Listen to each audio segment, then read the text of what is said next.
2021년 시군 역사 문화자원 발굴 및 교육 사업에 의한 실시하는 지역학 세미나를 시작하도록 하겠습니다. 먼저 이번 세미나 사회를 맡게 된 무한문화원 사무국장 이용식입니다. 반갑습니다. 네, 저희들은 그동안 그 향토문화 자료 발간들과 그리고 무안에서 이루어졌던 다양한 연구 사업 그리고 서기들을 지금 종합적으로 정리를 하고 있습니다. 목록화하는 작업들을 지금 하고 있는데요. 이 목록화와 함께 메타데이터를 아카이빙하고 있습니다. 이 사업의 지금 일환으로서 이런 자료들을 가지고 앞으로 어떻게 활용하고 어떻게 지역의 각을 이끌고 갈 것인지라는 고민으로 이번 세미나를 시작하게 되었습니다. 이런 지역학 무한문화원은 가는 길이 딱 두 길인 것 같습니다. 첫 번째는 지역학 연구의 허브 역할을 좀 하고 싶은 생각들이 좀 있고요. 두 번째는 이런 지역학 연구의 성과들을 토대로 해서 주민들을 교육하고 행정이나 지역들을 연결하고 해서 활용에 대한 고민들을 하면서 집단 지성을 통해서 무안의 사회적 자본으로 만들고 싶은 의지들이 무한문화원에 있습니다. 그래서 이번 지역학 연구를 어떻게 할 것인지, 무안은 어떻게 할 것인가라는 주제를 가지고 세미나를 개최할 수 있었습니다. 먼저 이번 세미나에 오신 분들을 소개해 드리겠습니다. 이번 세미나에 발제를 해주신 분들부터 먼저 소개해 드리겠습니다. 네, 공주대 이혜준 명예교수님 오셨습니다. 네, 감사합니다. 동국대학교 윤명철 명예교수님 오셨습니다. 네, 목포대학교 나승만 명예교수님 오셨습니다. 이윤선 문화재청 문화재전문위원 소개하겠습니다. 토론회 좌장을 우리 맡아주실 초당대 박혜영 교수님, 네, 좌장으로 모셨습니다. 그리고 지역에서 직접 지역학에 대한 연구들을 현장에서 진행하고 계시는 저희 분들을 소개하도록 하겠습니다. 토론자로 오신 우리 노기욱 선생님 오셨습니다. 네, 저희 향토문화연구소 전문위원님들을 소개하겠습니다.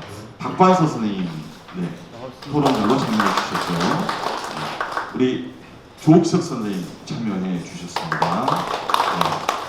김대호 선생님 순천에서 여기까지 오셨네요. 네, 감사드립니다. 자, 무등공부방을 운영하고 계신 우리 아시아 인문재단의 김성종 대표님 오셨습니다. 네, 감사합니다. 전라남도 무안교육지원청의 최강표 교육지원과장님 오셨습니다. 저희들하고 오혜균 원장님 소개하도록 하겠습니다.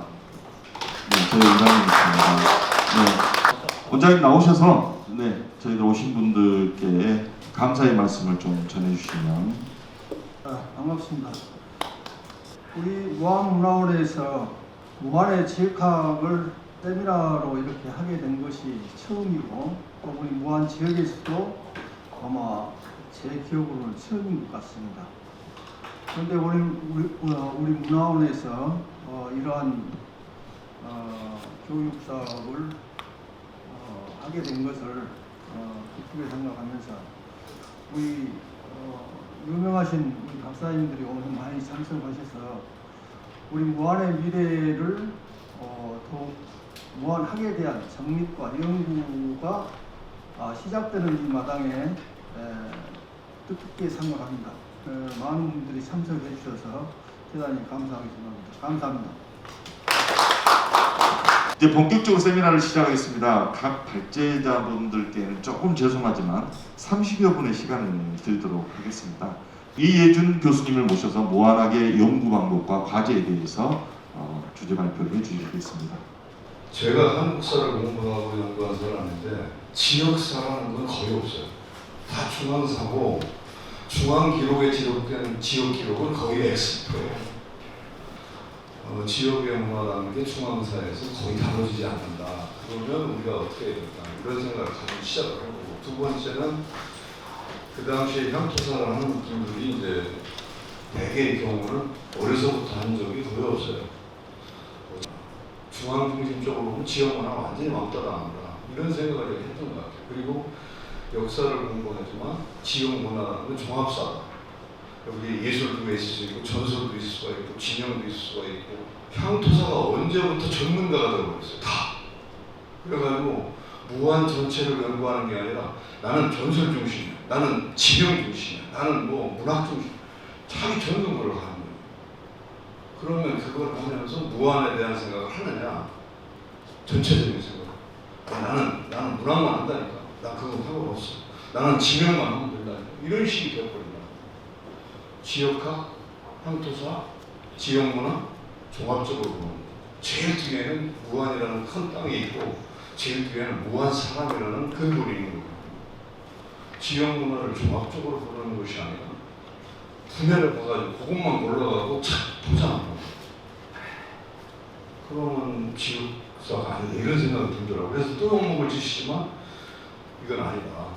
무한하면 뭐 분야별로 가면 수십 종류 무한 문제에 쓸 때 쓸 분야가 그렇게 많겠지만 큰 틀에서 보면 무한이라는 땅, 무한의 역사, 무한 사람들의 어떤 기질 이런 게 있을 거 아니에요. 영산동과 서해에 딱 양쪽이 다 있는. 제일 중요한 거는 향토사를 할 때 분야별로 연구하는 것도 좋지만 뒤에 뭐가 있어야 되냐면 지역의 정체성, 지역성, 지역 사람이 중심이 되는 그리고 지역의 종합적인 문화 이런 게 돼야 된다는 첫 번째. 두 번째는 누가 할 거냐, 지역학을. 지역학을 누가 할 거냐는 표현이 무슨 얘기냐면 아까 제가 툭 건드린 것처럼 저희 여기 앞에 교수들만 앉아있는데 역사 교수는 역사만 하죠. 저는 연구를 해도 한 40%나 50% 정도는 무한이라는 주인이라든가 무한 전체가 있어야 된다고 생각하거든요. 그게 바로 지금 제가 이 지역학에서 얘기하려는 거고 제가 이제 툭 이 말씀 첫 번째 드리는 내용은 무한학 했을 때 무한학이 향토사와 같은 무한의 역사, 고고 이것만이라면 무한학이 좀 문제가 있다. 이거는 전체적으로 무한이 갖고 있는 역사 문화를 포함해서 문화, 예술, 지역, 경제 이거 다 같이 그런 거다라는 그 말씀 드리셨습니다. 이 지역학이라는 건 지역민들이 만들어서 오랫동안 전승한 거는 실만 버렸을 거예요. 마음에 들었으니까 5,000년 내려온 거고 1,000년 내려온 거고 500년 내려온 거고 그게 지역 문화다. 그 얘기야. 그리고 다른 지역에서 없는 다른 지역과 다른 모습이 보일 때 그게 지역 문화. 전라도 문화 속에서도 호남 문화 속에서도 무한 문화가 있는 특징이 있어요. 저는 해제 면제를 썼지만 해제가 제일 바닷가에 있잖아요. 그리고 교량 역할을 했어요. 그래서 이 지역에서 이 사람들이 만들어서 전승해왔던 건 이유가 있으니까 그걸 밝히는 게 지역학이다. 이 핵심. 보면서 칼질을 하는 지역민들이 있다면 그건 문제가 있다고 생각해요. 그러니까 그걸 보면서 야, 참 멋있어. 이게 우리 지역의 자랑이야. 이걸 이어받아야 돼. 이런 거를 하는 게 지역학이에요. 근데 정리해가지고 이건 문제 있으니까 없애버리고 새로운 걸 찾아서 하고 그러면 전부 서양식으로 안 되겠죠. 그 세 가지가 이제 지역학에서 다뤄질 거고 지역 문화는 종합 문화 분야사로 가지 말고 이 분야사라는 게 이 교수들 같은 경우 전국 분야별로 가잖아요. 근데 지역학을 할 때는 그걸 기획하고 운영하는 사람들이 기본적으로 제일 먼저 하는 얘기가 이거는 우리 지역의 공통적인 거다. 우리 지역만이 갖고 있는 주인이 전체인 거다. 그리고 분야를 가르는 건 다 해야 되지만 그 밑바탕에는 이 무한이 갖고 있는, 무한학이 갖고 있는, 무한 지역이 갖고 있는 특성이라 됩니다. 그래서 모든 문화는 배경과 시기 주체가 다 다른데 무한은 무한이 주체가 되고 무한민이 주체가 되고 무한 지역에서 무한 지역에서 그런 게 있으려면 자연 환경이 그런 데니까 그렇게 나온다 이렇게 될 거 아니겠습니까? 이런 게 있어요.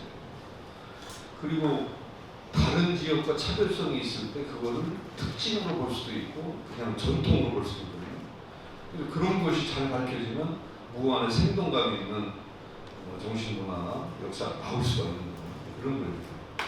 중앙사나 보편사의 시각에서 사장되었을 것 같은 무한만의 특징을 좀 찾는 노력을 하자. 사실은 누가 봤을 때 무한의 문화는 아니면 무한 안에서도 몽탄과 만원과 해제의 문화는 이런 특징이 있다라는 걸 우리가 끄떡끄떡 해도 그거 멋있네. 그건 말이 되네. 남들이 와서 볼 때는 나쁜 것처럼 보이지만 우리 지역에서는 그게 계속 유지돼요. 그게 무한 문화입니다. 그래서 지역 문화는 상대적 특징이다. 그리고 그 특징은 그냥 한 사람이 만들어내는 게 아니라 전승되는 거다. 그 문제를 좀 강조하고 싶어서 말씀드립니다. 이건 앞에 길게 얘기하는 것 같지만 우리가 대상으로 할 거나 앞으로 연구할 때 좀 해야 될 게 이런 거다라는 걸 말씀드리고 있습니다. 결국 이런 것이 합쳐져 있을 때 지역문화는 종합성이 있고 정체성, 특징이 드러납니다. 그게 바로 지역학의 삶입니다. 그래서 그걸 지역학을 하는 동안에 그게 뒷부분에 가면 자원이 되고 경쟁력이 되고 앞부분을 가면 자존심이 되고 자신감이 되고 지역에 대한 애착이 되는 거예요. 두 번째 들어가면 누구를 위한, 무엇을 위한 문화입니다. 지금 얘기 건드렸으니까 이 얘기를 조금만 더 하겠습니다. 무한 문화의 특성을 종합해야 됩니다. 누가 해요? 무안에 있는 대학의 전문가들이 다 그건 아니라 지금 우리 여기 오신 분들이나 무안학을 한다고 하면 분야별로 자료를 수집하고 같이 토론하고 그걸 갖고 무안만의 특징을 갖고 이런 것들을 해야 된다. 그 지역 문화의 전통이라고 하는 것은 오랜 시간을 공유해왔던 것이기 때문에 누가 할 거냐, 무엇을 할 거냐, 어떻게 할 거냐의 과정에서 사실은 주체가 여러분이어야 된다. 그 말씀을 드리고 싶은 거죠. 그리고 이런 것이 전통으로 남았다든가 지역의 특성으로 남았다는 것은 하루아침에 만들어내는 게 아니거든요. 그러니까 유교문화 같은 경우는 머리 좋은 사람이 먹물이 불꽃이 쓰고 만들어내는 그게 문화가 될 수도 있어요. 그런데 전통문화 절대 그렇지 않잖아요. 그걸 말씀드리고 싶습니다. 그리고 그거를 자랑스럽게 생각하는 것이 중요한 거죠. 지역 문화에 대해서. 지역에서 이런 거를 감동적으로 그걸 애정으로 느낄 수 있는 사람이 해야 된다. 연구자나 전문가보다 행정가보다 지역민이 중심돼야 된다. 근데 지역민 중에서도 약간 머물기가 있거나 이런 데 관심이 있는 분야가 되기 때문에 이제 전문가라든가 이렇게 할 수도 있겠지만 그렇게 해야 됩니다. 사실은 주체 얘기를 했지만 그 다음에 얘기하고 싶은 게 무엇을 하고 어떻게 할 건가라는 문제에 대해서 조금만 얘기하겠습니다. 지역학을 학문으로 할 건가 사람으로 할 건가. 사람을 갖고 해라. 저는 그 말을 하고 싶어요. 두 번째는 전문적으로 이렇게 나눠 할 거냐 종합적으로 할 거냐. 지금 말씀드린 겁니다. 연구를 위해서 할 거냐 아니면 이거를 이해하고 활용하기 위해서 할 거냐. 이건 다르죠. 그 다음에 역사 문화 쪽에 집중하지 말라.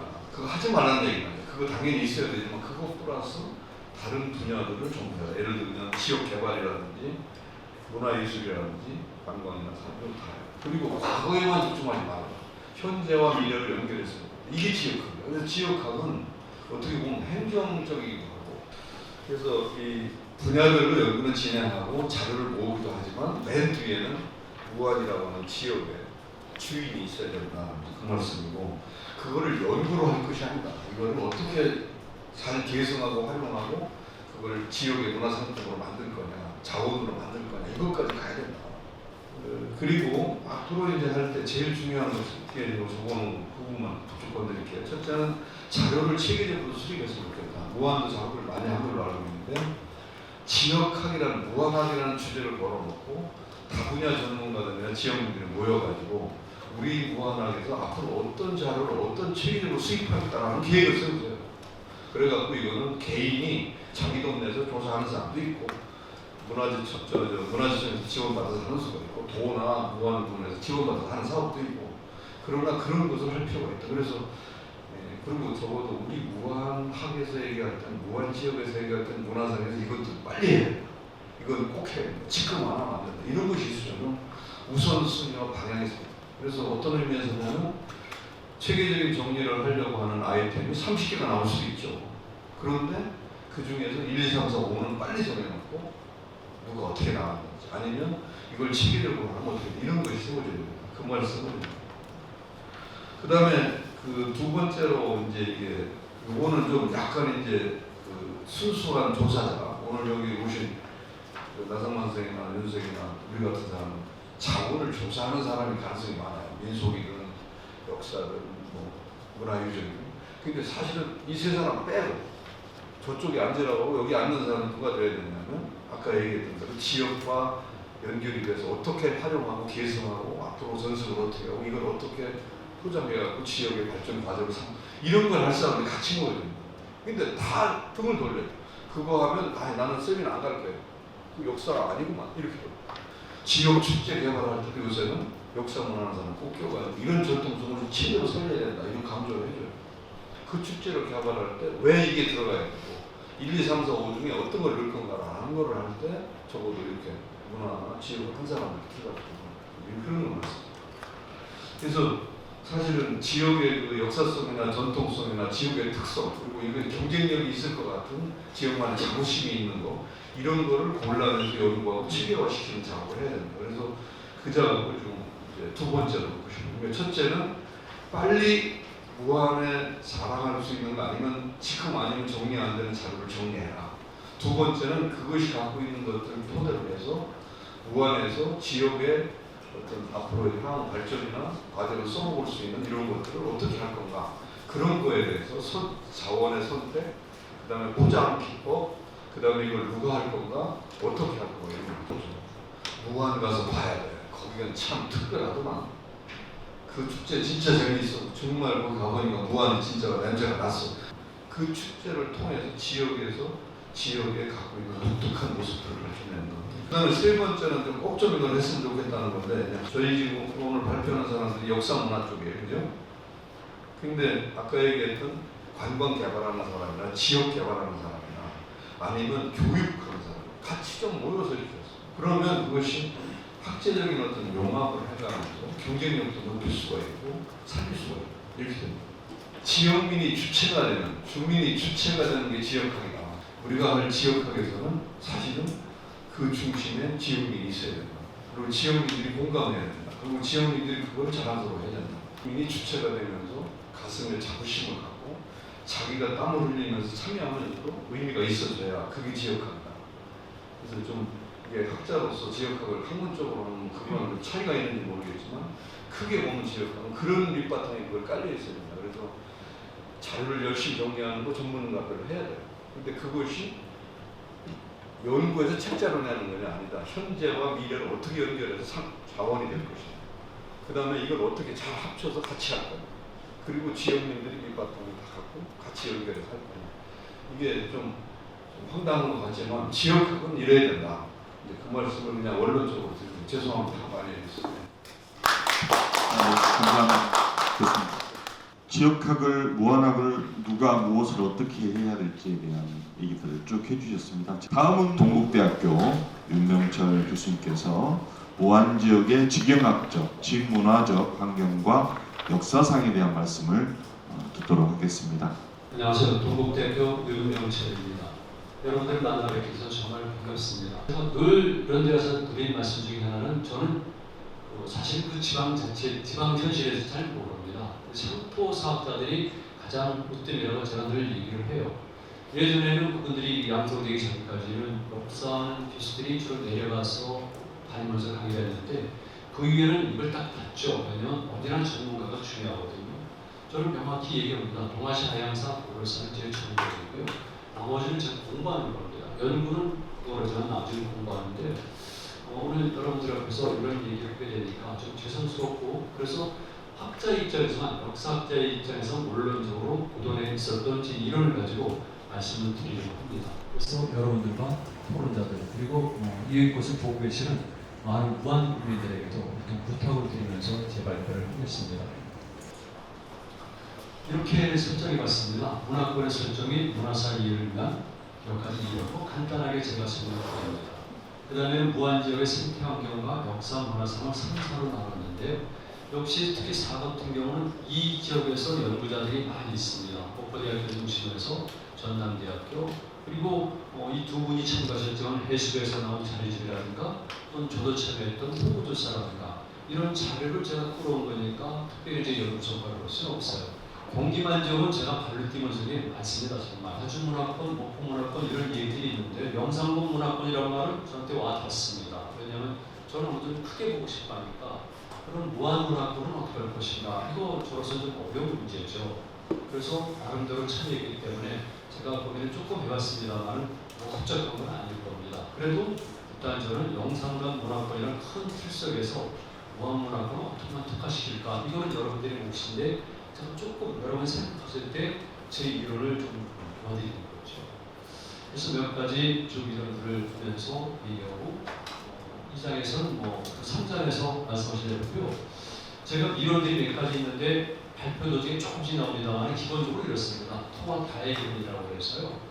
유전 선생님이 주로 우리말을 많이 사용하시는데 저도 그걸 좋아하거든요. 우리말 터 있지 않습니까? 공간 이론이지만 저는 조금 다르게 해석하면서 토와 다의 이름이 있고요. 대륙사관은 해양사관, 처음에 육지사관이라는 내륙사관이라는 단어가 있었고, 제가 전국 역사학대에서 해양사관을 신청하는 주장한 적이 있는데 그 이후에 좀 바꿨어요. 대륙사관으로 바꾸자. 왜냐하면 우리는 해양에 있는 것이 아니라 육지도 있고 실질적으로 인간의 대부분의 턴은 토지거든요. 땅이니까 역시 육지를 빼놓을 수가 없고, 제 역사관에 따르면 늘 유기적이어야 돼요. 모든 사물은 유기적이어야 된다는 게 제 생각이기 때문에 대륙사관이라는 걸 만들었고, 그리고 그러다 보니까 당연히 대륙 문명론 그랬는데요. 제가 영상과는 문명론이 나는지 안 나는지 모르겠지만 지금 문명에 대한 개념 규정이 조금 느슨해졌어요. 그러다 보니까 조금 남발하는 경향도 있지만 과감하게 조금만 범위에도 문명이라는 걸 쓰는데, 어쨌든 간에 저는 대륙 문명론, 그래서 우리 전체를 대륙 문명권으로 봅니다. 동아시아 지중해를. 그 다음에 해륙 문화라는 말도 있고 강해 문화라는 말도 오래전부터 제가 써온 용어지만, 강과 바다가 만나는 접점이 있습니다. 지금 여기가 바로 거기예요. 여기는 큰 영산강이 내려오면서 바다가 만나는데, 거기를 다 경험하셨겠지만 특별한 생태환경을 가지고 있고요. 생태환경이 다르면 당연히 역사적 배경도 달라집니다. 그래서 주최 측에서 지정학적 그랬는데 제가 지경학적, 지문화적이라는 걸 쓴 이유는 이 강해 문화의 특성 때문에 그렇습니다. 그리고 당연히 제가 있는 경기도권이죠. 여기서는 그래서 우리나라의 대부분의 도시들은 항구 도시이지만 우리나라 전 도시들은 항구 도시예요. 그런데 특히 강해 도시는 평양이라든가 아니면 서울이라든가 전주라든가, 이를테면 광주 같은 경우도 저는 사실은 좀 가깝다고 보는데, 제가 79년도에 그 침판진에서 뗏목을 만들어서 타고 내려오는데 첫 번째 딱 걸린 곳이 공주였었어요. 그리고 마지막에는 사리송 부여죠. 부여 다리를 건너는데 뗏목이 멈추는 거예요. 보니까 밀물의 용량이죠. 밀물이 거기까지 오더라고요. 이건 정말 대단히 중요하구나. 그때 섬찟했었어요. 왜 뗏목에 갈까? 백제 역사가 연장되어서 혹시 뭔가 끌어당기다. 그리고 이런 것들은 서울, 특히 제가 있는 서울 경기권 지역에서 제가 직접 많이 경험했는데, 그래서 강해 문화, 강해 도시 이런 용어를 가지고 해석하다 보니까 정확하게 규명이 되더라고요. 그다음에 농해 문화도 마찬가지인데 이건 비교도 흡기한 겁니다. 백제를 해석하다 보니까 이게 해양 문화도 아니고 농경 문화도 아니에요. 많은 사람들은 농경 문화를 보는데, 또 우리나라에서 해양에 대한 각별한 관심을 가지고 있는 분들은 백제 해양 활동을 염두에 두다 보니까 해양 국가, 그렇지 않죠. 농업이 일단 주가 되는 겁니다. 그러나 해양도 중요해서 특히 경기만 한강의 하부 지역 같은 경우는 농해 문화권이거든요. 근데 영산강은 더더욱 말할 것도 없어요. 왜냐하면 낮은 구릉지대가 일찍부터 시작되기 때문에 구분이 10년대가 많고, 여기 당연히 농토지만은 바닷물 영향 받습니다. 문학과를 몇 가지 적고 있는데, 첫째 방식이죠. 목적의식이 있었고, 중요한 것은 다양한 시간대 연속적으로 만나야 된다. 연속적으로 조직적으로 왔을 때 그것이 문화권이 되는 거고요. 그 다음에 제가 곡선적이라는 말을 중요시하겠는데, 여러분들이 이미 이해하시겠지만 네트워크 이론이에요. 근데 원래 이것이 모든 생물학적 아니면 천지의 기본 구성 시스템이 그런 건데, 다만 최근에는 네트워크라는 이름으로 우리가 쉽게 이해되는 거죠. 그래서 경우에 문화도 당연히 그래요. 여기만 하더라도 마찬가지입니다. 여기 일종의 조그만 거점들이기 때문에 인류 호흡이기 때문에 많은 것들이 모여지고요. 더 큰 허브도 있고 더 큰 허브도 있고 더 큰 허브도 있는 건데, 일단 문화권을 설정하시려면 여기가 가지는 다양한 거점으로 해서 또 규모를 되는 거죠. 그러니까 복합적으로 길을 많이 밟게 돼요. 그 밖에 그냥 넘어가고요. 그럼 결성의 문제인데, 여기서 유형화된 문명 또는 문화는 동질성이라는 용어도 제가 만들었는데요. 동질성이라는 용어 많이 쓰잖아요. 문화적 동질성. 근데 저는 그렇죠. 어떻게 동질성이 됐습니까? 그리고 그 당시 때는 물론 용어기 때문에 그랬겠지만, 동질성이라는 용어를 강하게 주장하면 그건 해결성이 되고 폐쇄성이 되는 거죠. 문화가 정치력과 결속하면 그런 문화는 제국주의 문화예요. 그래서 저는 저도 문화권이 되려면 모든 사람들 간의 이런 동질성, 이걸 중요시 여기고 있어요. 역사적 공감되죠. 그 다음에 이것도 마찬가지입니다. 원액 문화죠. 여기 무한 그러면 여기 무한에 원래 기본이 형성된 문화가 있습니다. 이걸 그냥 원액이라는 용어를 썼던 것 뿐이에요. 알맹이죠. 코어에 대한 건데, 이거를 편대해가지고 쭉 하지만은 그 자체는 이게 완결해요. 못나도 잘나도 그 하나는 완전한 거죠. 모든 존재물은 온전하거든요. 그래서 원액 문화가 온전한 걸 전제해서 주변의 문화를 받아들여야 되고, 우리가 요즘 멀티컬처, 즉 다문화라는 얘기를 많이 하고 있는데, 다문화는 그냥 여러 개의 문화가 똑같이 합쳐지거나 그런 건 아니라고 봐요. 그래서 원액이 있어서 그 정체성을 중심으로 나머지 문화를 수정했을 때 비로소 다문화 또는 하나의 문화권이 성립되니까 여러분들이 무한 그러면 영상강 문화권 속에서도 여기만 가지고 있는 중요 문화를 찾아서 명확히 오고 그 다음에 주변에 있는 이렇게 한평부터 시작해서 영화에 이르기까지 이렇게 다 이걸 같이 어울려야 되는 거죠. 그래서 생성 방식의 문제 있고 네 번째는 공간의 문제를 얘기했는데 한 집단은 지정학만이 있는 것이 아니죠. 우리 늘 한국 사람이 아직까지도 이 정치적 구조예요. 모든 정치적으로 보고요.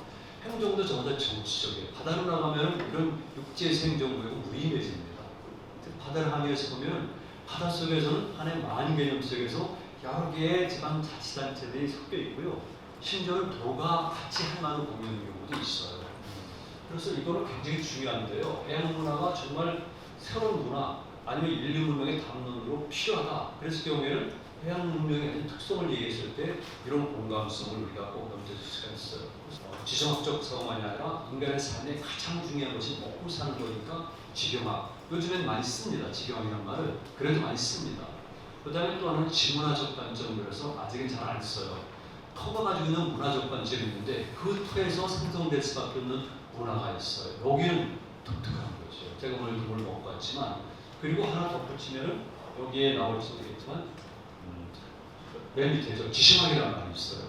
지심학은 땅이 또는 터가 가지고 있는 마음의 문제인데 어떤 터든지 거기에는 마음이 들어가 있습니다. 그 마음이라는 것은 우리가 느끼는 마음도 있지만 그 터가 자체가 있는 마음의 문제가 있어요. 그래서 우리가 어디 가면은 여기 편안하다. 그게 양택, 윤택으로 나오는 건데 실질적으로 이게 강하고요. 그리고 특히 우리 동아시아권 그리고 그중에서 우리는 이걸 굉장히 소중해요. 우리 특별한 집단이거든요. 그러다 보니까 우리는 땅에서 생기는 지정학적 가치, 지경학적 가치, 지문화적 가치도 있지만 마음을 중요시하는 독특한 사람들이에요. 그러니까 같이 이게 덜 집착하는 것이 우리이기 때문에 저는 지심학이라는 말을 지오멘탈로지라고 하면서 이렇게 만들어가고 있으니까 여러분 공간을 볼 때는 좀 그렇게 보는 게 좋겠다. 그리고 또 한 가지는 여러분들이 무한문화의 특성을 얘기하지만 크게 보면 영산강 문화권이라고 볼 수 있잖아요. 크게 보면 영산강 문화권은 또 전라남도 있죠. 그러다 보면 더 큰 단위가 있는데 그 더 큰 단위도 예를 들면 쉽게 얘기하면 은하계가 있지 않습니까? 우리 은하계가 있고 또 다른 은하계가 있고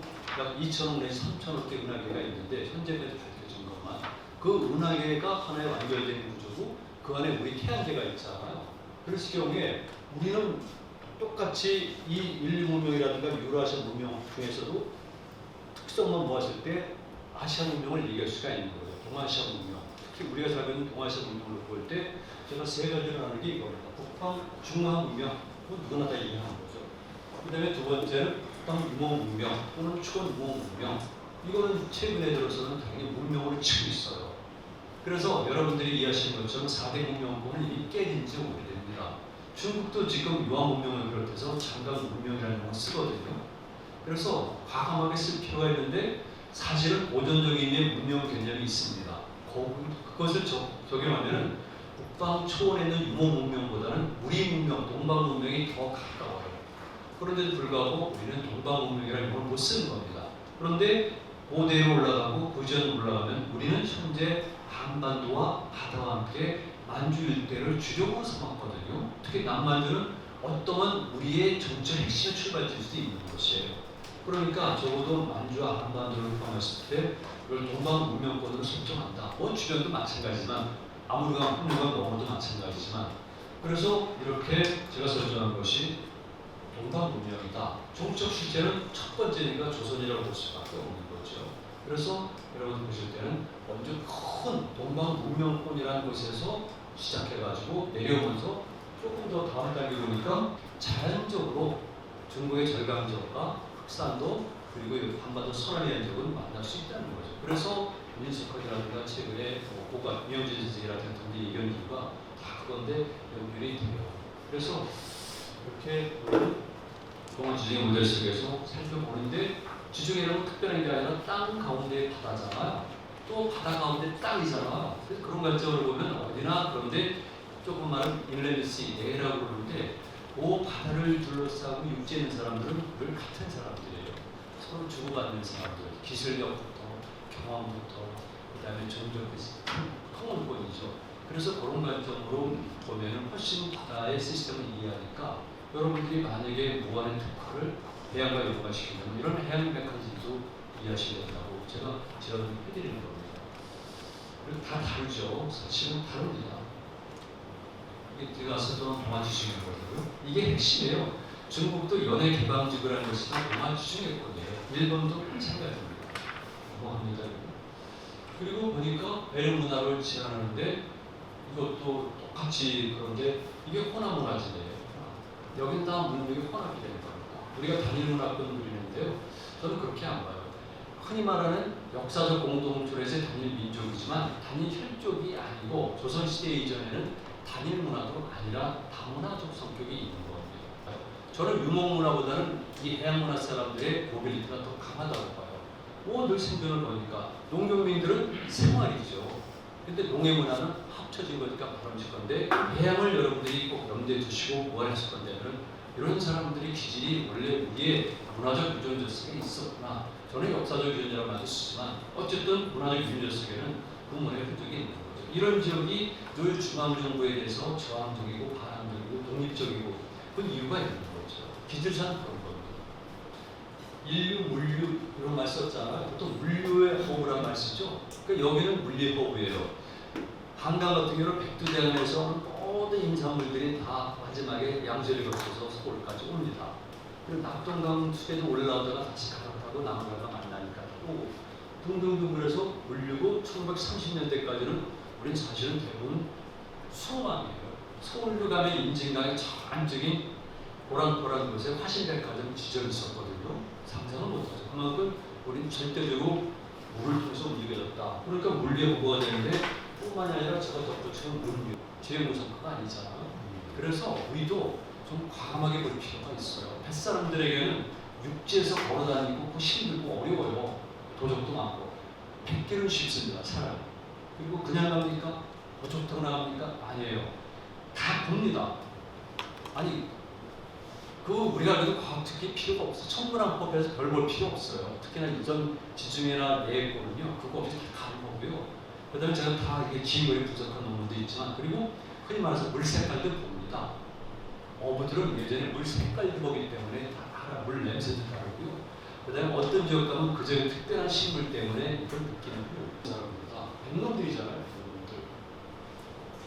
저는 그 용어가 나쁘다고질 않아요.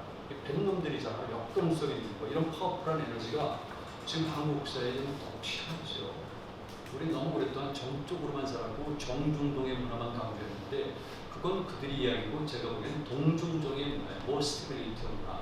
그래서 이제는 여기가 무한적으로 자꾸 농업만 생각하지 마시고 해양과 어업과도 더불어 생각하시고 특히 21세기는 바다의 세계예요. 바다를 많이 나가야 돼요. 그리고 우리 세계를 나가야 되는데 그 거점은 몇 군데가 있지만 이쪽 지역이 의외로 다른 지역에 비해서 이게 인식이 좀 덜한 거예요.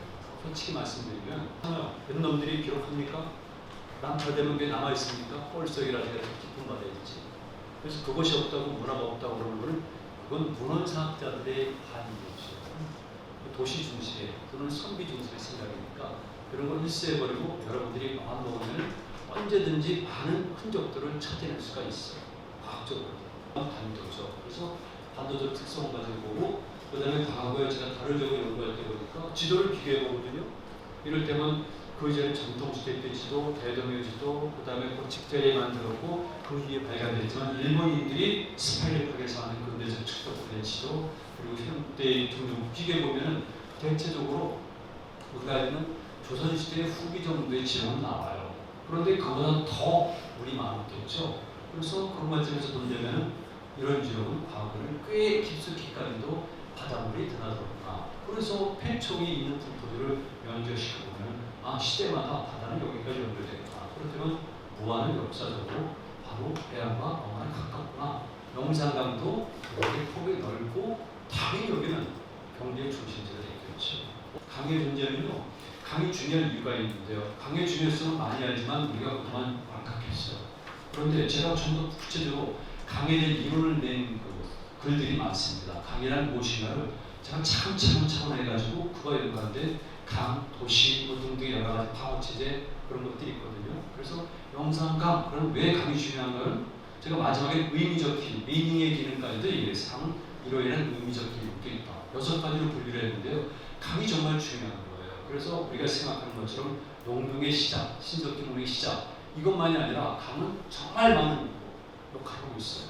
여러분들이 무한문화권을 설정할 필요성을 느끼게 되면 저는 이런 식으로 할 수밖에 없었다는 걸 말씀드리는데 기본적으로 영산강 문화권의 거치는 많다. 그리고 충분히 큰 문화권으로 설정할 수가 있다. 동해 문화권이라는 얘기 그리고 강해 문화권이라는 얘기 이건 여러분들이 좀 의미를 겪지 않을까 싶습니다.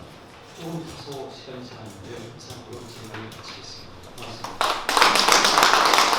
무한 지역학이 어떤 관점으로 출발을 해야 될지 많은 시사점을 주는 내용이었던 것 같습니다. 목포대학교 나승만 명예 교수님께서 무한의 상상력과 무한의 미래에 대한 말씀을 해주시겠습니다. 안녕하십니까, 나승만입니다. 제가 늘 생각했던 상상력이라고 하는 것을 무한학과 한번 연결시켜 봤습니다.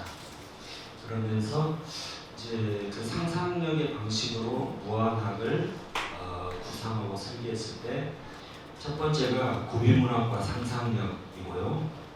이것은 제가 구비문학 학술지에 발표를 했습니다.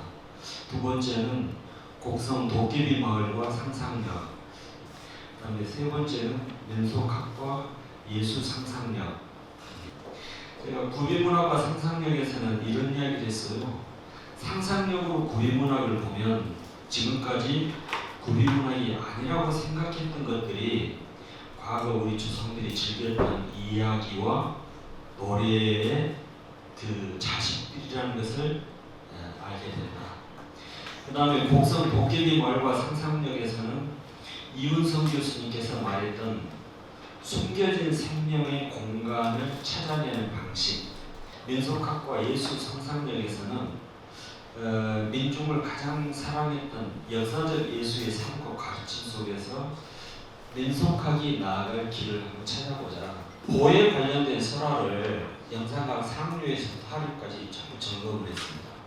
어떤 스님이 딱 나타나가지고 코가 터지고 하니까 스님이 이거는 사람은 묻어야 이 코가 안 터진다. 그러니까 주민들이 그렇습니까? 스님한테 스님 고맙다고 이렇게 술을 잔뜩 먹여갖고 스님이 취하니까 스님 등을 턱 밀어가지고 그 보에다가 묶고 그 비스에다 묶고 볼을 막았더니 코가 터졌다. 이건 완전히 역전이지 않습니까?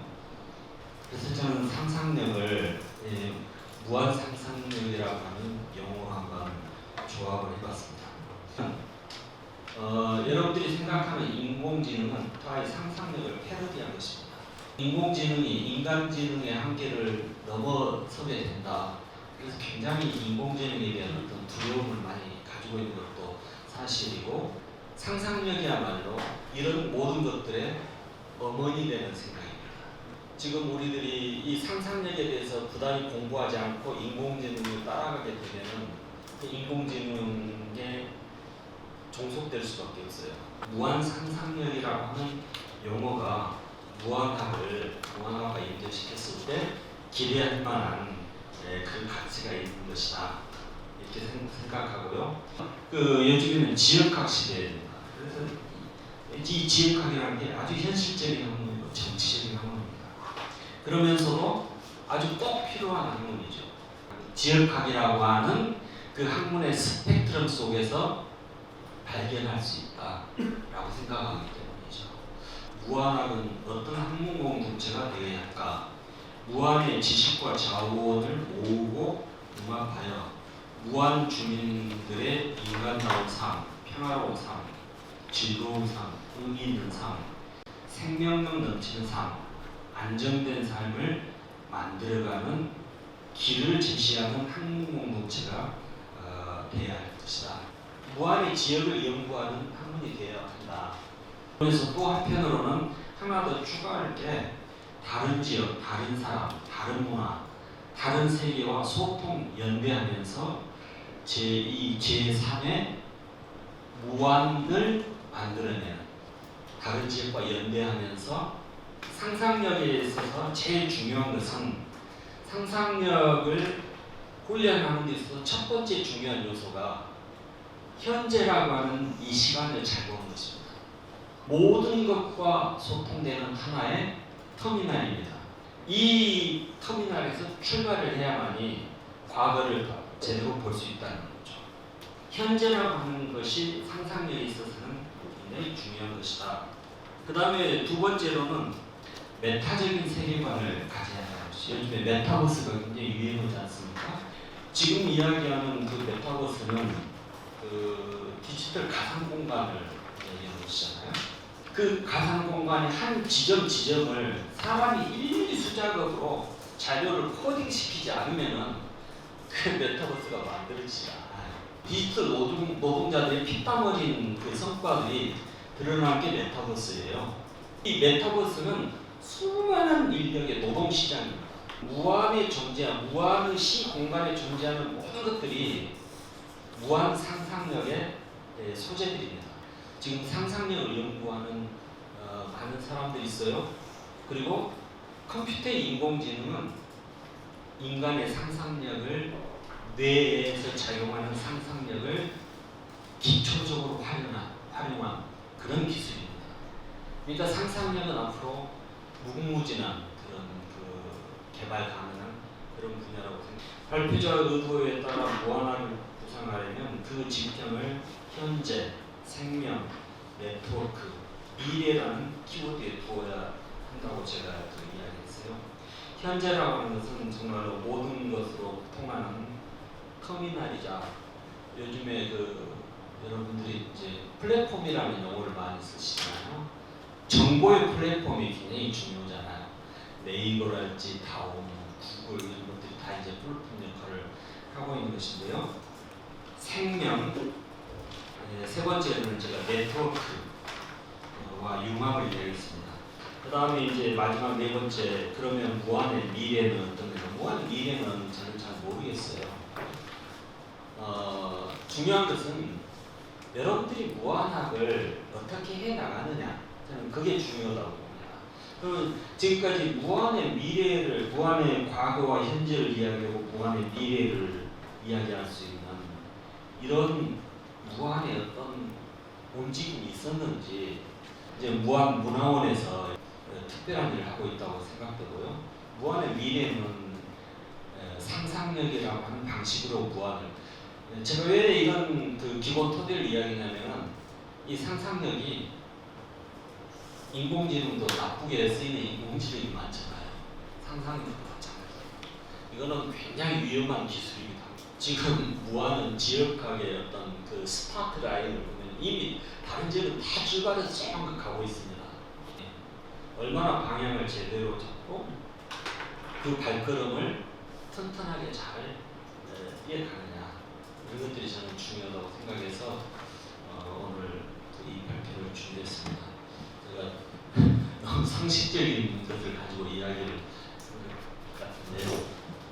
감사합니다. 나성만 선생님께서 지금 지역학에 대한 가치와 미래 비전에 대한 말씀을 좀 해주셨습니다. 유윤선 문화재청 문화재전문위원께서 상경표에서 해경표로 갱본론과 무한만이라는 주제로 발표해 주시겠습니다. 저는 그 제목이 이제 무한반도 사실 뒤집어 보기입니다. 무한반도를 어떻게 볼 것인가 뭐 이런 얘기인데, 유명철 씨 그 우주문화권 이렇게 말씀하시고 그랬는데, 저는 거꾸로 뒤집어서 바다 쪽에서 내륙을 지금 바라보는 그런 시각입니다. 그러니까 광주가 중심이 아니고 저 끝에 흑산도가 중심입니다. 가도도가 중심이고, 바다에 나가서 내륙을 보면 전혀 다르게 보입니다. 그걸 지금 오늘 말씀드리려고 하는 것이고요. 그리고 오른쪽으로 영산강이 쭉 들어가고, 사실은 나주남포가 지금 목포입니다. 나주남포, 지금 영산포, 저 영암남포 말고 나주의 남포, 이 영산포 바로 앞에 남포, 거기가 목포거든요. 그럼 그 밑으로는 다 바다예요. 그럼 이 영산강을 어떻게 우리가 다시 얘기할 것인가? 옛날에 영산강이라고 하는 이름이 생긴 지가 얼마 되지 않습니다. 그렇다면 역사를 거슬러 올라가면 영산강은 없어요. 그러면 그 드넓은 영상 바다라고 하는 이 바다를 어떻게 우리가 이제 얘기해야 될 것인가? 여기에 착안해가지고 제가 무한만이라고 하는 개념을 도출을 했습니다. 이거는 이제 그간 제가 한 10수년 갱번론이라고 하는 제 이론을 만들어가지고 주장을 해왔는데, 갯벌론입니다. 갯벌의 물골론이고 개옥론이고 갱번론인데, 갱번이 강변의 뜻이거든요. 강변이 변해서 갱번이 된 것인데, 흑산도 사람들도 그 먼 바다, 자기 바다를 갱번이라고 하고, 참 우리는 그걸 갱번이라고 부르더란 말이죠. 어째 갱번이라고 부르요? 다들 그냥 갱번이라고 한다는 거예요. 그런데 추적을 해보니까 물골 때문에, 개홍 때문에. 갱번론의 연장이 무한만내까지 지금 도달한 겁니다. 잘 아시다시피 물 안 또는 물 아래 이렇게 하잖아요. 그러니까 물 안만이에요, 제가 얘기하는 것은. 두 번째는 이제 흑조 크루시오, 이제 적도 상간에서부터 시작해서 이렇게 쭉 보니까 미크로네시아 가가지고 가고시마로 해서 뭐 쭉 제가 이제 돌았죠. 돌면서 본 것이 이제 오늘 말씀드리는 이런 그 철학적 어떤 배경이라 할까, 그런 걸 얻게 된 것입니다. 금방 6시간마다 바다가 변하잖아요. 금방 바다였다가 금방 땅이 되는 이 변증법의 공감, 이것이 남도라, 이렇게 이제 제가 본 것이고, 그래서 거기다 이름 붙인 것이 갱번론입니다. 그러니까 변혁론입니다. 갱번론은 무한반도에서 무한만이라고 하는 개념을 썼고요. 그래서 광주정신, 남도정신 이런 것들이 전부 무한만에 서서 보이더라. 상경표를 거꾸로 뒤집어가지고 해경표라고 하는 개념을 만들었습니다. 동아지중해니 하늘빈이 하는 것을 김해만을 해가지고 5대 하늘을 5대 물골론, 그 다음에 또 작은 물골론. 영산강은 사실은 강이 아니고 바다였다, 뭐 이런 얘기를 쭉 제가 써놨습니다. 무한강이라고 부르자, 뭐 이런 주장들이 있었는데, 사실은 영산강은 바다죠. 이를 무한만이라고 하는 큰 개념으로 제가 호석을 해보고자 했고요. 왜 해경표인가, 왜 있음과 없음을 반복하는 개념의 갱본론을 제가 주도적으로 들어서 남도의 인문정신을 말하고자 했는가, 흑산도를 기점 삼아서 무한반도를 무한반도로 읽어서 해석하고자 했는가라고 하는 것이 이제 오늘 발표하는 중심입니다. 예, 저 여기까지 하겠습니다. 30분 넘었습니다. 네, 감사합니다. 네. 이제 저희 우리는 누구인가라는 강론의 접근을 조금 해석하고 있는 것 같습니다. 무한 사람들은 과연 누구인지, 우리가 누구인지 밝히면서 이제 시작해볼 예정의 첫 삽을 우리 이윤선 선생님께서 떠주셨습니다. 네, 이제 종합토론 시간 진행을 하도록 하겠습니다. 바로 우리 초당대학교 박혜영 교수님께서 수고해 주시겠습니다. 먼저 우리 이준 교수님께서 결국 지역학에 대해서는 그 정체성을 찾는 것이 중요하다. 그러면서 자꾸 그 분야로 들어갔지만은 그 분야를 생각하면서도 결국은 전체를 보면서 분류사 이것을 봐야 된다. 이런 이야기를 하셨는데 이에 대해서 박관서 선생님께서 이에 대해서 무한하고 연구 방향과 과제에 대해서 토론을 해주시겠습니다. 이해준 교수님 발전문 받아보고 읽어보고 진짜 반가웠습니다. 지역학 그리고 무한하게 기대와 과제 그리고 방향에 대한 이해준 교수님의 해박하면서도 진솔한 발전문을 귀하게 읽었습니다. 지역학이 단순히 학문적 수준이나 입장에 머무르지 말고 그 중심에 지역애를 두어야 하며, 교수님이 지역학의 실제 대상이 지역 주민들이어야 하고, 그러한 점에서 격이 없는 질문 한 가지만 올리겠습니다. 원래 인간을 중심으로 다루는 문학과 달리 지역의 역사와 문화에는 사실 인간이 빠져 있었습니다. 지역의 역사나 문화를 연구 구축해서 활용한 유사한 선행 사례가 있거나 참조할 만한 자료나 방식에 대한 좀 더 구체적이고 실제적인 사례가 있는지 설명을 부탁드립니다. 경상도 쪽에서는 그 생애사라든가 민중생활사 같은 걸로 그 지역의 그 체계적인 역사 아카이빙을 하고 있는 걸로 알고 있습니다. 그래서 혹시 그런 사례가 있으면 좀 들려주시면 저희들이 좀 무안해서 좀 배치막 비슷하게 해서 좋을 것 같아서 이렇게 한번 드려봤습니다. 감사합니다. 박 소장님이 정리를 다 해주셔가지고 제가 하고 싶은 얘기를 한 번 더 강조해 주시면 되고, 지역학 얘기를 하면 이제 제일 중요한 게 이건 무한 거다. 그리고 무한 사람들이 해야 된다. 기존에 학계에서 나왔던 것 중에 사람이 없다 그 말씀 표현했잖아요. 그 얘기를 더 강조하면 지역민이 빠져버리거든요. 그 문화를 만들었던 사람들이 빠져버립니다. 저는 사실은 지역 문화라는 게 그렇게 빛이 나는 거예요. 경복궁에 갔다 오면 유물이 아무리 좋은 거예요. 한 칼에 나눠. 무안에서 발굴된 유물들이요. 박물관에 가면 수장고에 들어가지 전시품 되지 않을 수도 있어요. 그런데 우리가 지역학을 할 때는 그 유적이, 그 유물이 그곳에 그렇게 있는 것이 무안얘기거든요. 무안에서 지역학을 하면서 문화원이나 이런 데서 이런 인문학 강좌를 할 때, 문화 강좌를 할 때 무안이 좀 이렇게 포인트가 되는 마을 조사나 민족 생활사 같은 거 당연히 해야 돼요. 그래서 저는 지금도 그 마을지를 많이 합니다. 무슨 얘기냐면 문화를 공유하는 가치. 문화원이나 우리 여기 계신 분들이 무안 지역학을 이렇게 하기로 하시면 모여가지고 야 자료조사 어떻게 할 거야? 지금 우리가 된 건 이런 거잖아. 안 하는 것 좀 누가 어떻게 할까? 그 다음에 교육과 일반 그 시민들하고 같이 무한 국민들하고 같이 공유하려고 하면 프로그램을 어떻게 만들어서 이런 걸 어떻게 진행할까?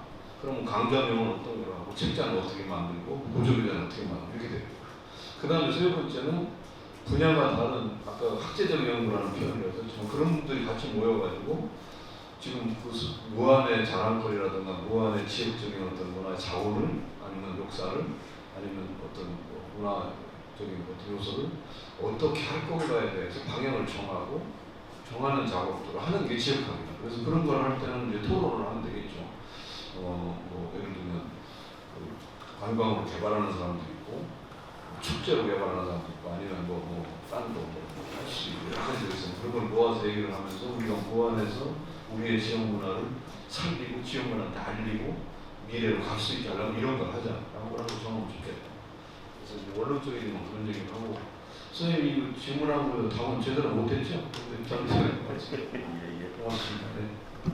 발표 내용들이 방금 우리 박 선생님 말씀하셨지만 다 가시가 다는데 다음은 우리 그 윤명철 교수님 얘기인데 아까 우리 너무 감명 깊게 들었어요. 이에 대해서 우리 그 노교육 소장님 말씀해 주십시오. 네. 그 교수님 보내주신 그 원고를 보면서 우리 지역이 이런 농해 문화권에 속했구나 또는 강과 바다가 만나는 강해 문화의 성격이 짙구나 이런 생각을 하면서 한마디로 이렇게 압축된 그 삶의 모습을 정리할 수가 있어서 너무 좋았습니다. 그리고 특히나 그 원고 속에서 내해라는 말에 굉장히 감동했어요. 저는 집이 해제해가지고 해제면은 그 모든 바다가 모인다 해가지고 그 마을 이름이 해제거든요. 그런데 이게 무안이라는 말이 아마 이 말과 연동성이 있구나라고 생각할 때 정말 이게 마음에 와 닿아서 참 좋았습니다. 무안은 정말 그 인심이 참 좋은 마을인 것 같습니다. 왜냐하면 뭐 제가 살아서가 아니라 현재 전남의 그 22개 시군 중에서 5개 그 나주시, 순천시, 광양시 이런 목포시 5개의 시를 빼고 나머지 16개 시군 중에서 없어지지 않을 시군으로 유일하게 이번에 이 무안만 남았습니다. 나머지는 다 없어질 시군이라고 정부에서 그렇게 발표를 했거든요. 그 냉기가 있는 그곳, 이게 센 물이 흐르는 그곳에 가서 고기를 잡으면 큰 고기를 잡을 수가 있거든요. 그러니까 그 냉기되는 부분으로 사람들이 몰리고 가서 또 죽어버려요. 죽어버리면 그 죽은 걸로 끝난 게 아니라 마을 공동체들이 그 죽은 시신을 찾기 위해서 맨날 며칠 노력을 해요. 우리는 참 좋은 사람이다. 그래서 약속도 잘 지키고 이렇다. 첫 번째 왜 그런 인심이 풍부하냐 이렇게 말했을 때 그러고요. 마을 사람들을 뭐 한꺼번에 한날 20명씩 죽이기도 했어요. 그 북한군에 가면서. 그래도 저희들이 많은 안토한 것을 봤을 때 그 사람들 우리에게 밥을 준 사람이니까 그 머슴들이 완장을 차고 가다가 하지 말라고 이런 얘기를 했다고 합니다. 그래서 이런 걸 보면 서로 후한 인심을 나누고 있구나. 그래서 나눔이 있었고 예전에 그 가난하거나 또는 그 길 가는 길손들이 우리 뒷마을이 선비가 온다 해가지고 신사를 우리 마을은 뒷파를 탄다 해가지고 설산인데 손님들이 무조건 밥을 줘라 이렇게 해가지고 그 은행나무를 보고 사람들이 찾아오니까 그런 정을 계속 주고 그랬다고 그런 얘기를 들었습니다. 또 저희 집에 샘이 3개가 있는데 그 한 샘은 항시 물이 흘러요. 물을 항시 같이 나누기 위해서 했다고 그러면서 그 나누려고 하고 기본적으로 주려고 하는 생각이 항시 있더라고요. 그러니까 결국은 이제 저도 이 고향으로 돌아가야 되겠다는 생각이 굉장히 강해서 그 제가 첫 번째 이게 와가지고 하는 것은 우리 교육청에 가가지고 사회교과서 3학년 교과서 만드는 일에 적극 참여를 했습니다. 그 이런 그 뻗어가는 그 생각들을 주었기 때문에 저도 결국은 연어새끼처럼 도로 고향으로 돌아와서 이 집을 지키고 있구나 이런 생각을 하는데 고무적인 것은 최근에 전남도에서 이제 종갓집 유네스코 등재를 추진한다고 해서 참 잘된 일이라고 오기 전에도 방금 그런 말을 나눴습니다. 근데 이런 그 정이 그 물 안에서 이렇게 있었던 그런 어머님 그런 어떤 그 태아 같은 그런 곳이 무한 아니겠는가 그런 생각으로 이제 그 유 교수님께서 다음에 이제 하면 무한은 참 정있는 곳이다 이렇게 글을 쓸 때 참 넣어주시면 감사하겠습니다. 감사합니다. 네, 소장님 고맙습니다. 소장님께서 두 가지를 크게 이야기하셨죠.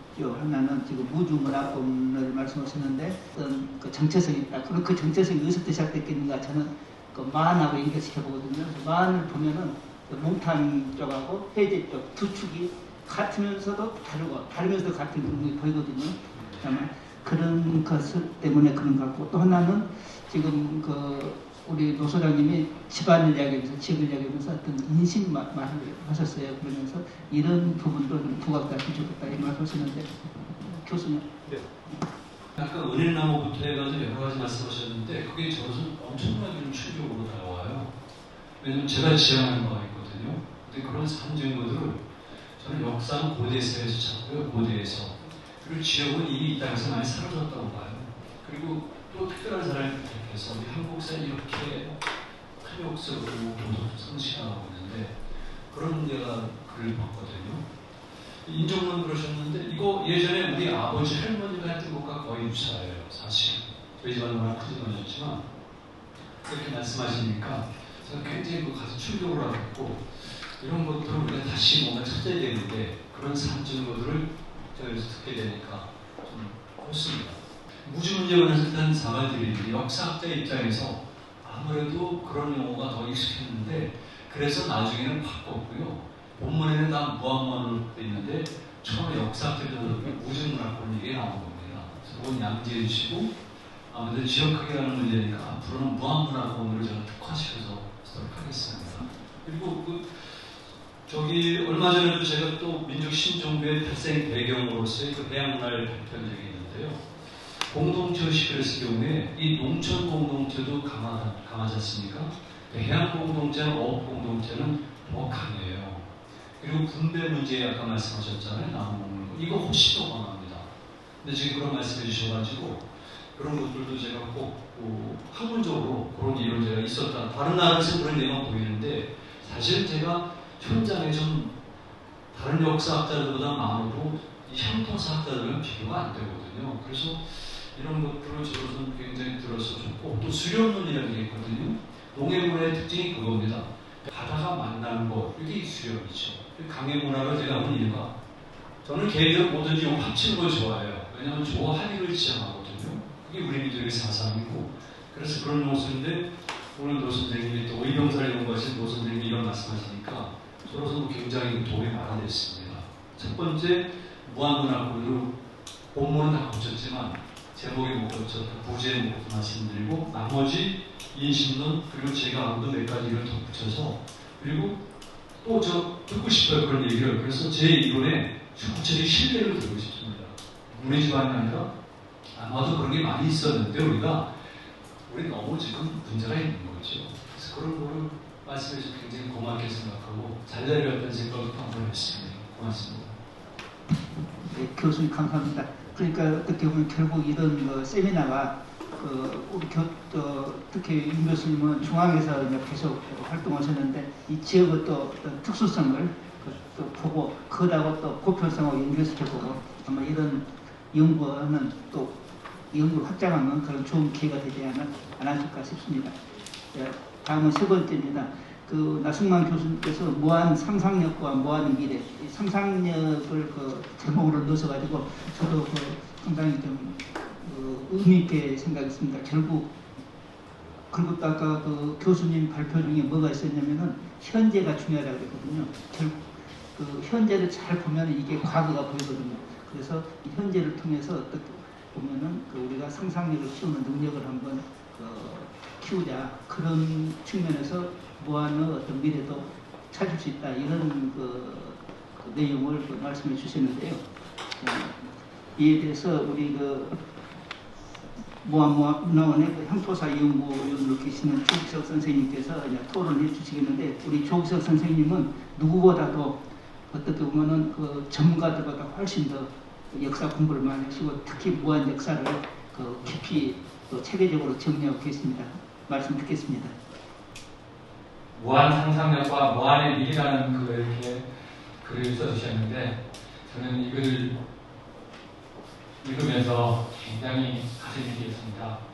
제가 2008년에 문화원에서 그 설화조사가 있었습니다. 설화조사가 무한군의 설화조사가 있었는데, 그 설화조사를 제가 맡은 지역이 해제면, 평경면, 그리고 망원면을 맡았었습니다.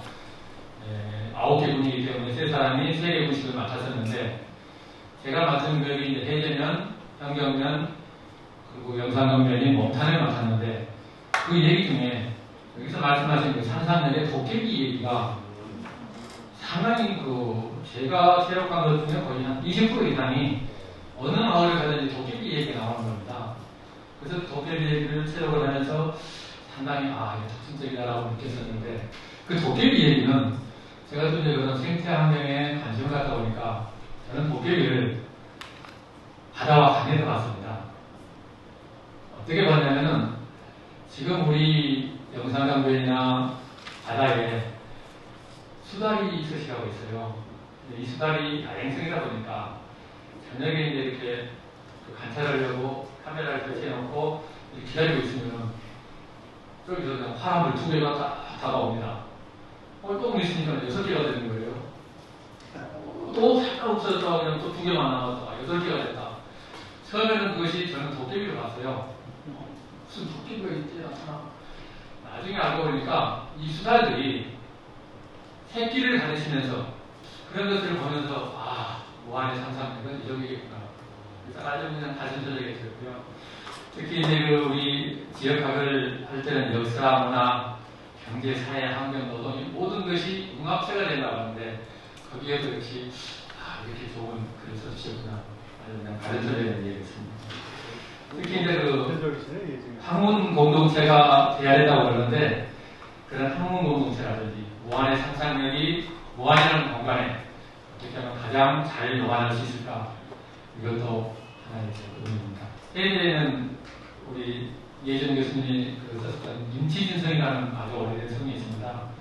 저는 이 성에 꽂혀가지고 아마 제가 거기를 간 걸 전부 합산한다면 한 100여 차례 이상은 했을 겁니다. 일반적으로 한 거 말고 제가 그 성을 답사하고 살펴보기를 한 것만 100여 차례 이상 갔는데, 거기 임치진성, 그리고 그 위에 있는 동대산성, 정말 중요한 역사적 자료인데도 지금 문화재 자료도 등록되어 있지 않습니다. 문화재청에서 내려와가지고 자금까지 줘가지고 도지적 문화재 만들어라고 하고 그냥 직접 지시를 해도 행정에서 안 움직이면 안 되는 겁니다. 그래서 우리 무한하게 이 시발점이 돼가지고 이런 모든 우리 자원들이 진짜 무한의 상상력이 발휘돼가지고 잘 보존될 수 있길 바라고, 이런 좋은 저희가 자주 되었으면 좋겠습니다. 좋은 글이라서 제가 한 가지만 질문을 하겠습니다. 우리 문화원 지금 현 상황에서 과연 이런 좋은 자원과 이런 것들을 어떻게 하면은 학문 공동체의 구성과 능력자 양성을 할 수 있을 것인지, 혹시 연구하신 방법에 대해서 조언을 해주신다면 어떤 것을 해주시는지 간단하게 말씀해 주셨으면 감사하겠습니다. 이상입니다. 네, 선생님 감사합니다. 지금 같은 경우 우리 향토문화소 연구원들이 어떻게 해야 역량을 축적할 수 있겠는가, 구체적인 방법을 하나 말씀해 주시라는 그런 내용도 있었습니다. 말씀해 주시죠.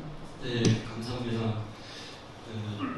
조 선생님께서 질문을 해주셨는데, 그 지역에 대한 학문적인 열정을 내공이 느껴지고요. 실제로는 학문의 경지가 저보다 훨씬 더 고수신 거예요. 그렇지만 제 글을 이렇게 좋게 읽어주셔서 감사합니다. 질문해 주신 것은 이 열악한 환경 속에서 어떻게 무한학이라고 하는 무한학 자체가 중요하기 때문에 그런 문제식을 느끼시는 거겠죠. 이거를 꾸려서 성장 방향으로 끌고 나갈 수 있을까? 이제 문화원이라고 하는 이 공동체가요, 한 텃밭에다가 씨앗 하나 뿌리듯이 또 무한분들끼리 무한학을 꾸릴 수 있는 그 학문 자원들을 어떻게 하면 한 자리에 딱 모아가지고 그 토론을 계속 이어나갈 수 있을까? 이런 데 있어서 이 문화원 정도의 그 조직이라고 하면은 충분히 그걸 감당할 수 있을 것 같아요. 그래서 그런 공동체 속에서 좋은 성과물들이 나오면은 더 이제 확장되겠죠. 잠깐 보여드리고 싶습니다. 이런 성과물들이 있고 학자들이 그 민중 삶에 대해서 그가 어떻게 살았고 무엇을 목표로 살았고 그 목표를 성취하기 위해서 어떤 노력을 했고 그것을 어떻게 해서 성공시켰는지 또 어떻게 하다가 실패했는지 그 실패 이후의 삶이 어땠는지 그래서 나는 내 자식이나 후손들한테 이런 어떤 말을 해주고 싶은지 이런 게 다 조사되어가지고 그 조사하는 방법이 또 다 기록되어 있거든요. 그래서 조사 매뉴얼까지 다 이 책에는 기록이 되어 있습니다. 그래서 혹시 자서전 쓰실 분 또 민중생애당을 현장에 나가서 실제로 조사하고 싶은데 도대체 뭘 물어봐야 되느냐 이런 문제를 가지고 계신 분은 이 민중생애당 조사와 이 책을 보시면은 아주 상세하게 소개가 잘 되어 있으니까 참고하시기 바랍니다. 감사합니다. 네, 교수님 감사합니다. 다음은 마지막입니다. 우리 이윤선 교수님께서 상경표에서 해경표로 갱본론과 무한만 정말 저 재밌게 들었습니다. 이에 대해서 우리 김대호 교수님께서 이에 대해서 이야기를 해주시겠습니다. 제가 33살에 무안에 와서 현재 18년 살고 있습니다. 격지가 아니라 거의 지역 주민이 있는데요. 제가 중국의 광서사범대 교수로 잠깐 가 있게 됐어요. 그런데 거기 가서 롱승이라고 하는 데서 영첩 제전을 해요. 봤더니 우리 들노래하고 상당히 유사하는데요. 우리가 봤던. 그리고 강호절 되니까 누가 우리 집 앞에다 숲을 걸어놓고 갔더라고요. 그래서 또 그 전병을 나눠먹는 풍습이 있다든가, 민속놀이, 세습풍속 이런 것들. 그리고 저는 이제 차를 연구하는 학자인데, 그 중국의 남부 지역 혹은 베트남, 라오스, 태국, 일본까지 아울러가지고 이 찻잎을 음료로 마시는 게 아니라 소금에 절여서 반찬으로 먹는 문화가 공통적으로 발견되기도 하더라고요. 그래서 많이 배웠었는데, 제가 이제 그런 과정을 거치면서 인문학적 기반이 얼마나 중요한가, 그리고 제가 얼마나 짧은가를 열심히 깨달았었는데요. 그래서 이제 원천 소스와 함께 원재료에 기반을 해서 자원화를 해야 된다는 것을 이제 박사를 하면서 세상 알게 됐습니다. 그리고 이제 이것을 가능하게 하기 위해서는 학제 간 융합이 절실하게 요구된다고 생각을 합니다.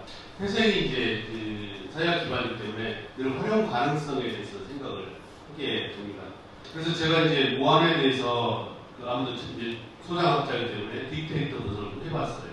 무한은 도대체 뭘 하고 있는지 살펴봤더니 무한의 이제 문화를 키워드로 해서 살펴봤더니 남학이 주로 검색이 되더라고요. 그리고 예술을 키워드로 검색을 해봤더니 처음 겪은 일이 있었습니다. 다른 지자체에서 볼 수 없는 게 무한의 예술은 검색이 안 됩니다. 검색되지 않은 것들은 걸 좀 처음 봤고요. 그리고 역사 문화는 좀 참담했는데 정말 아까 우리 여러 교수님들이 무한에 많은 자원들이 있다고 말씀하셨는데 빅데이터는 항공우주 전시관을 그냥 대표 케이스로 내놓더라고요. 무한만이 가지고 있는 차별성, 정체성을 중심으로 지역을 바라보는 게 필요하겠다는 생각을 하게 됐습니다. 무한은 뭐 갱범문화, 뭐 해동문화 이렇게 말씀해 주셨단 말이에요. 이제 제가 했던 분야에서는 그 연안문화라고 저희는 그렇게 명명을 합니다. 그래서 그러면 정체성은 활용 가능성이라고 봅니다. 그래서 제가 이호석 교수님한테 꼭 여쭙고 이제 배우고 싶었던 게 뭐냐면, 그러면 해양 문화와 이 갱범 문화는 좀 다른 좀 느낌이 나요. 그러면 무화군이 앞으로 지역에서 활용 가능성을 놓고 본다면 갱범 문화를 중심으로 바라본다고 하면 기존의 해양 문화, 도성 문화와 성문화와는 좀 중첩되지 않았으면 좋겠다. 그래야만이 무함만이 가지고 있는 정체성과 활용 가능성을 좀 높일 수 있겠다는 생각이 들거든요. 그래서 오늘 이 자리에서 그 차이점들, 정체성의 차이점을 좀 가르쳐 주시면 앞으로 저희들이 공부하는 데 있어서 상당히 많이 도움이 될 것 같다. 이런 질문을 드리면서 마치겠습니다. 네, 교수님 감사합니다. 선생님 말씀해 주십시오. 네. 아유, 감사합니다. 질문이 엄청 어렵네요. 어떻게 답변을 드려야 될지 모르겠는데, 일단은 우리 생각의 패러다임이라고 할까요? 그걸 좀 바꿔야 된다고 저는 생각을 합니다. 왜냐하면 그간 우리가 놓치고 도외시하고 방관시해왔던 갯벌이라든가 늪이라든가 마을 숲이라든가 뭐 이런 것들이 있잖아요.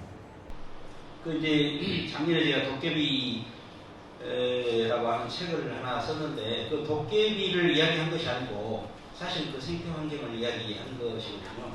그래서 이제 레퓨지움이라고 하는 개념을 끄집어냈고, 그것이 결국은 앞으로 이제 미래 인류의 패러다임이고, 그런 것들을 주목함으로써 그간 이제 뭐랄까 가지지 못한 자들, 또 억눌린 자들, 버려진 자들에 머물러있던 그 인권이라든가 사람들이라든가 또는 침탈당하고 있는, 그러니까 지금 전부 농업 자체가 수출 농업이잖아요. 땅의 지력을 뺏어가는, 에너지를 뺏어가는 그런 농업이거든요.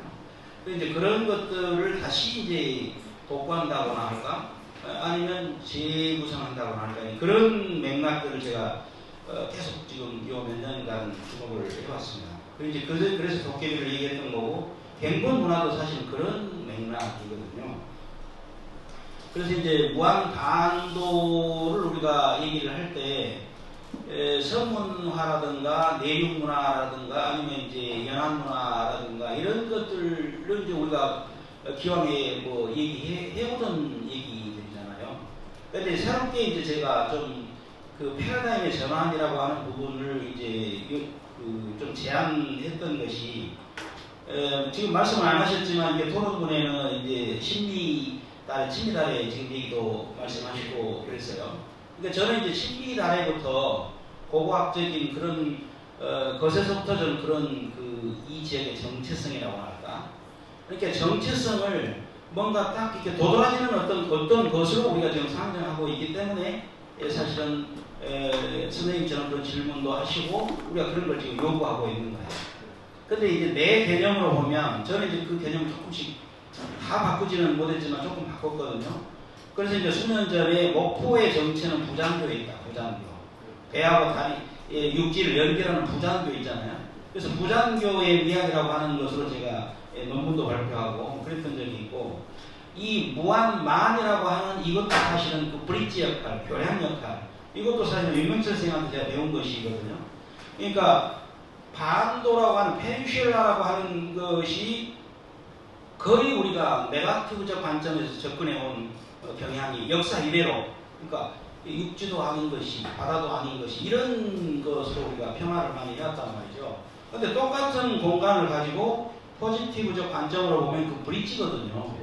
내륙이기도 하고 바다이기도 하고 내륙도 연결하고 바다도 연결하고, 그러니까 지금 뭐 딱 잘라서 제가 말씀을 못 드리지만 그런 정체성, 그 브릿지라고 하는 그 교량이라고 하는 정체성을 어떤 상징들로 이렇게 좀 도드라지게 이게 꺼내가지고 좀 설명할 수 있을까? 그러면 오히려 친미달해라든가 이런 것들도 해석이 되는 것이죠. 큰 집은 우리 노 선생님처럼 해제가 큰 집이 있고, 작은 집은 큐슈 5도 일대가 작은 집이 있고, 이런 맥락을 왜 우리는 상상하지 못하는 것일까? 그러니까 지금 근대국가 이후에 우리가 국가주의로 똘똘 뭉치고 민족주의로 똘똘 뭉치고 이런 패러다임 속에서는 아까 나성만 선생님이 말씀하신 그런 상상력을 발휘할 수가 없죠. 상상력이 나올 수가 없죠.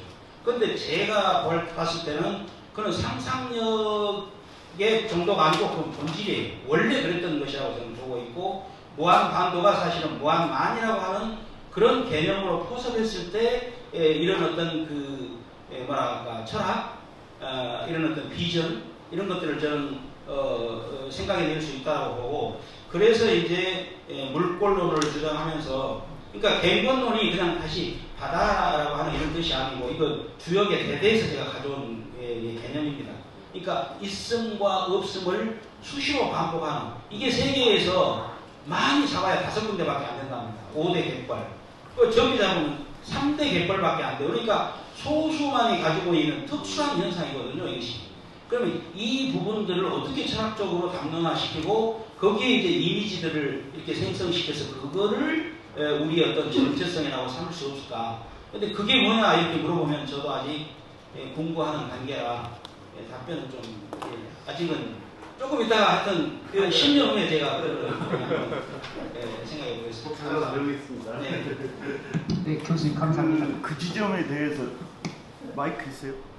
마이크 좀. 끝나고 종합도 아니 그 윤명철 선생님한테 좀 한번 질문 드리고 싶은데 저도 그날 마음을 짓고 질문할 게 많고 제가 좀 무한이나 신안 하면서 이제 아까 비슷한 고민을 했어요.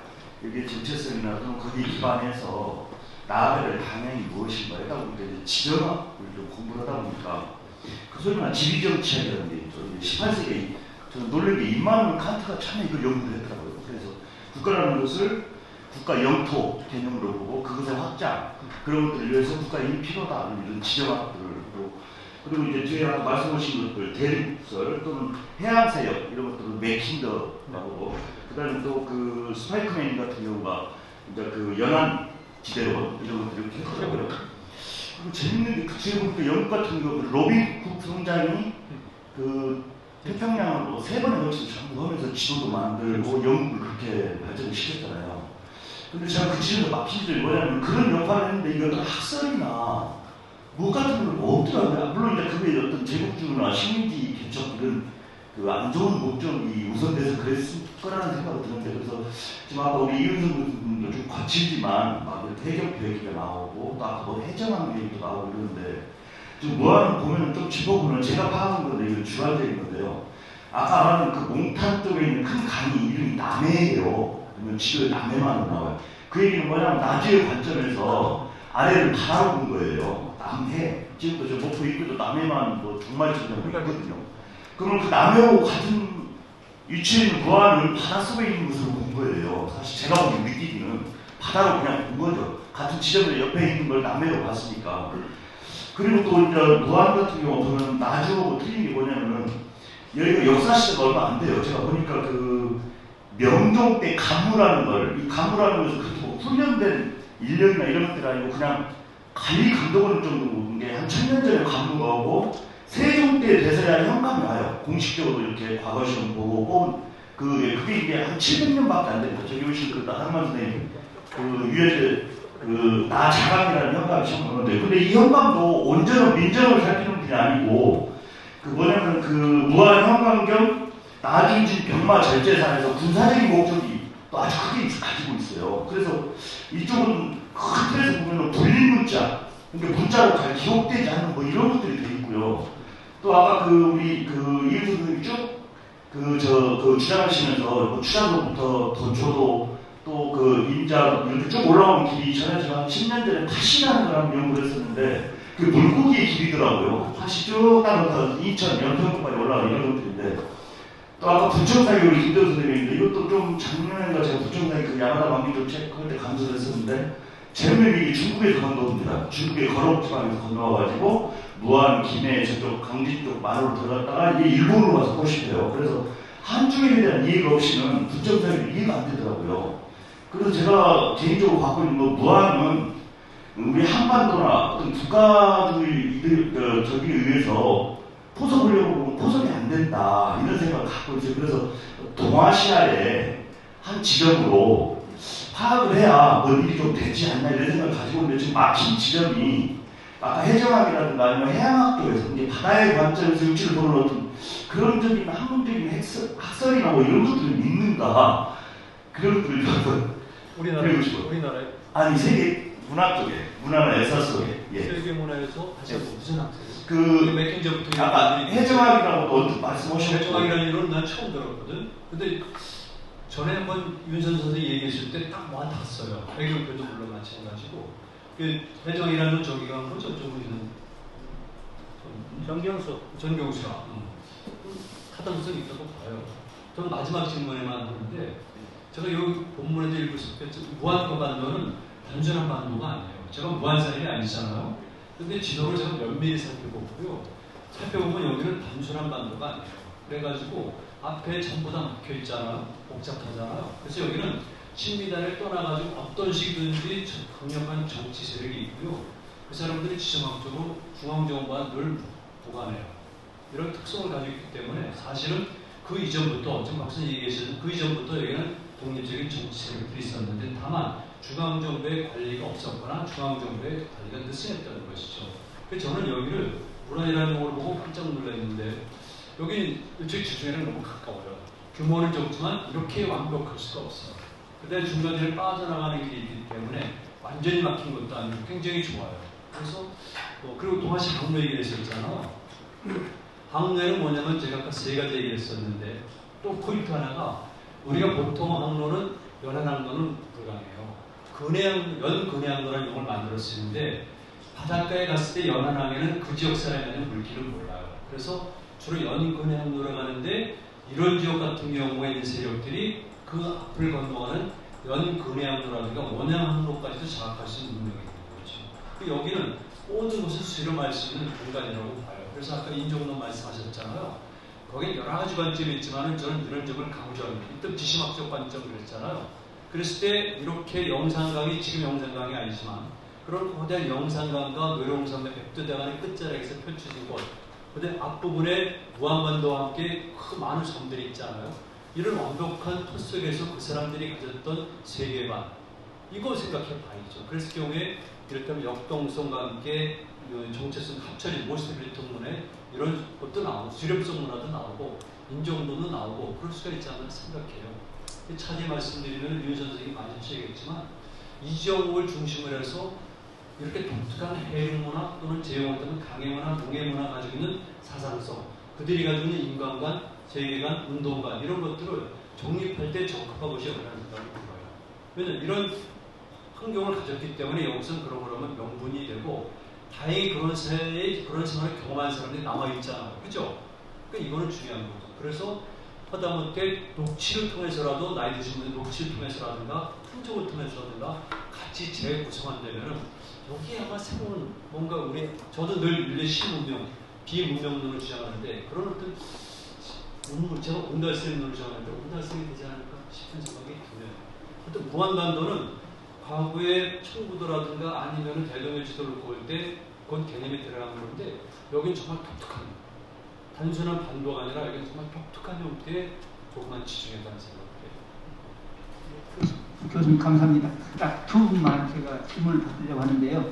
그 질문 좀 짧게 해주시고 교수님. 잠깐만. 먼저 우리 토론자보다는 방청객 계시는 뒤에 분들 질문 받고 다시 갈까요? 네. 혹시 뒤에 우리 김성범 선생님도 한마디 그쪽이랑 비교해가면서 없으신 것 같습니다. 아니 거의 유사하게 진행되어 있어서 좀 더 듣고 싶습니다. 네, 그래요.